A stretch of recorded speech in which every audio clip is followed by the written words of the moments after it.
G'day guys, how's it going? Something's different, can you tell? Yep, I got a new bike. I traded in the old Suzuki GSX1250 on the new 2014 Honda CBR1000RR.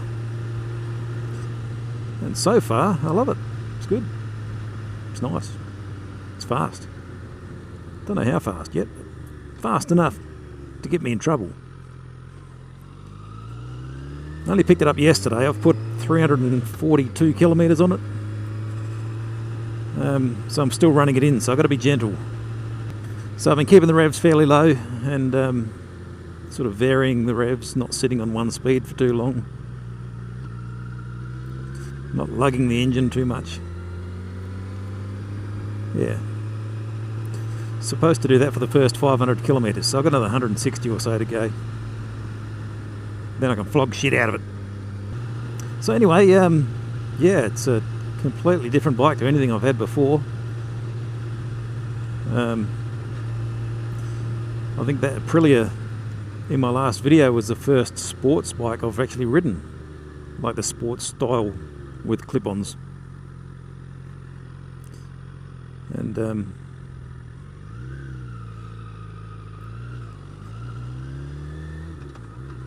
it wasn't bad. It's funny, I rode that and then I went away to work for 2 weeks. And the whole 2 weeks I couldn't stop thinking about it. So when I got home I had to do something. This morning I decided I'd try disconnecting the flapper valve in the exhaust. And I think I might actually put it back. I kind of like being discreet around town. I'm not sure whether it was RPM activated or speed. It seemed to be every time I hit 80 kilometres an hour the exhaust flapper would open.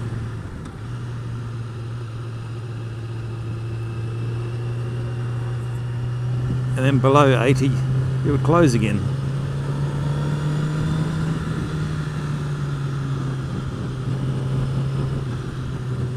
I don't know this road really well, so I'm not going to go flat out. I don't know the bike that well either, so I'm not going to go flat out.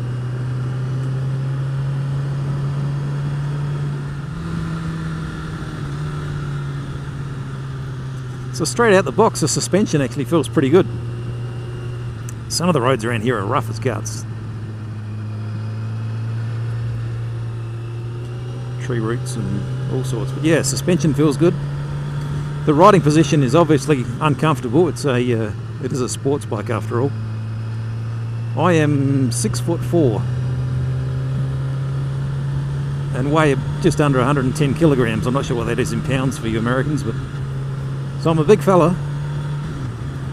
Oh, my fuel light just came on.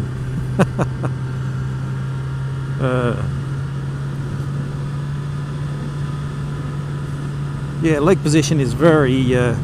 Our knees are very bent, but not uncomfortable. A lot of the load, I found that I don't get a sore ass either. A lot of the load is spread, I guess, between your ankles and your ass. So you're basically a triangle. You've got two hands and your ass is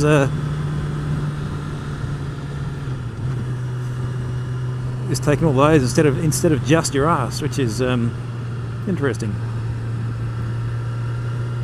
It's a very aggressive riding position, so a lot of weight is on your wrists. They are down low.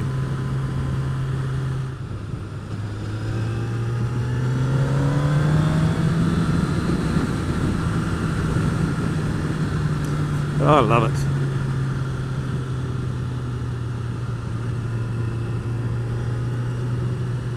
There's a spot down here by the creek. Oh, here we go. Pull up here and I'll give you a look.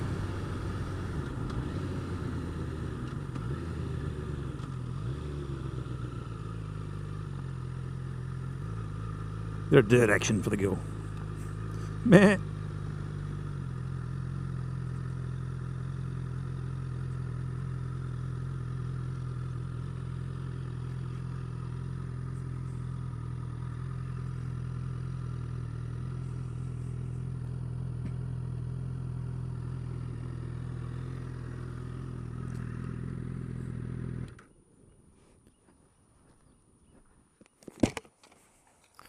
Yeah, so there she is. I love the colour.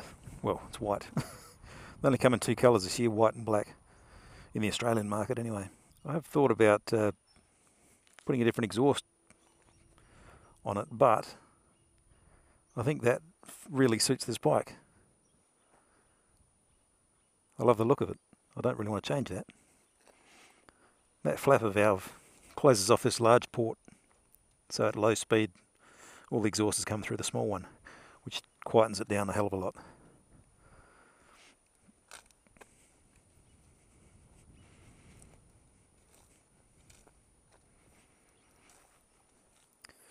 So that's it. Probably going to keep it fairly standard, although that huge tail's got to go. I'll get an R&G tail tidy for that, which will bring the number plate back to here, and blinkers just under here. Cleans up that rear end beautifully. The other thing I've considered, possibly maybe, would be helibar clip-ons. Just raise it up slightly and bring it out. Well, if you're watching this, you probably know all about that anyway. But yeah, I love it. It's good. I love the all digital display as well.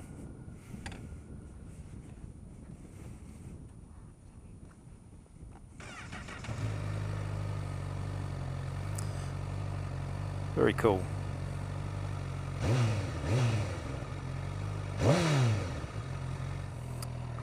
Alright, well, since I'm running low on fuel, I'm not going to bother going all the way to Macclesfield. I think I'll just turn around and head back to Strath.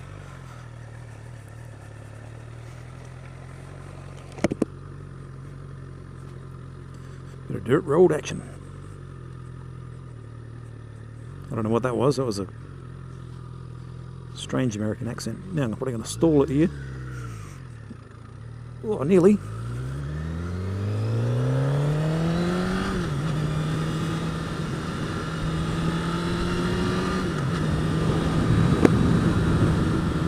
Must remember I'm running it in. Be careful. Yeah, so that's my bike.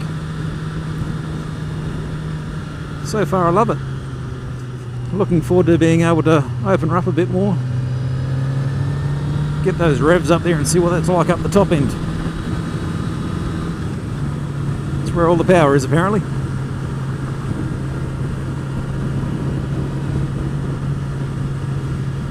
But this is the basic version. This is a basic bike. There's no ABS, no traction control, no rider aids, nothing, no race modes, no power modes. It's all in your right wrist and your brake lever. Look at that view. Oh, this road's rough. Slow down, slow down. These things are deceptively fast. Oh, bloody road.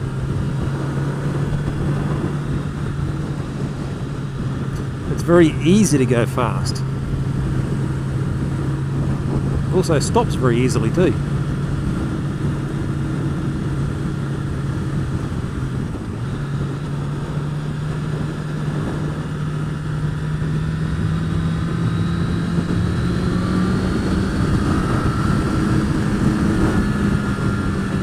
One thing that did surprise me about this is the engine braking.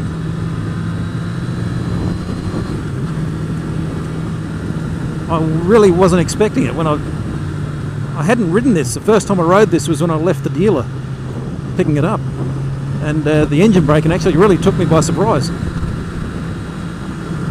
Well, you back off and it throws you forward, nuts up against the tank. Combine that with a bit of front brake, and your stopping power is pretty bloody awesome, really.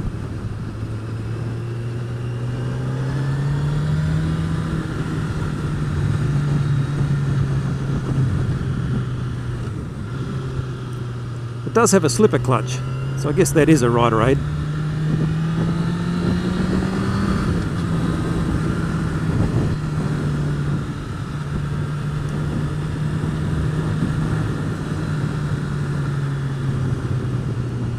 This is all new to me, just getting up over the tank, getting up on it. I love it. Yes, she's a beautiful bit of gear.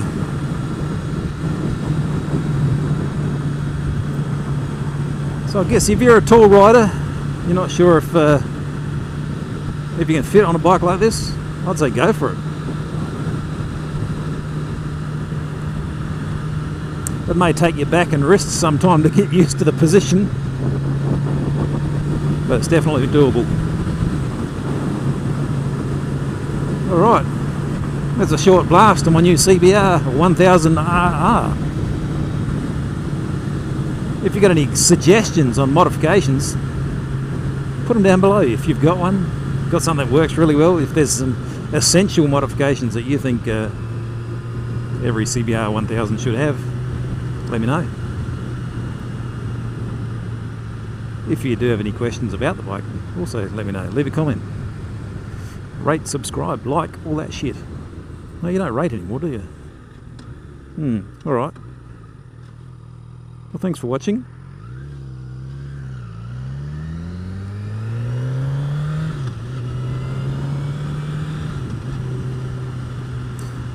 I'll catch you later. In just about every sports bike video I see, they've got a little sock over their brake fluid reservoir. I have no idea what purpose that serves, but I better get one.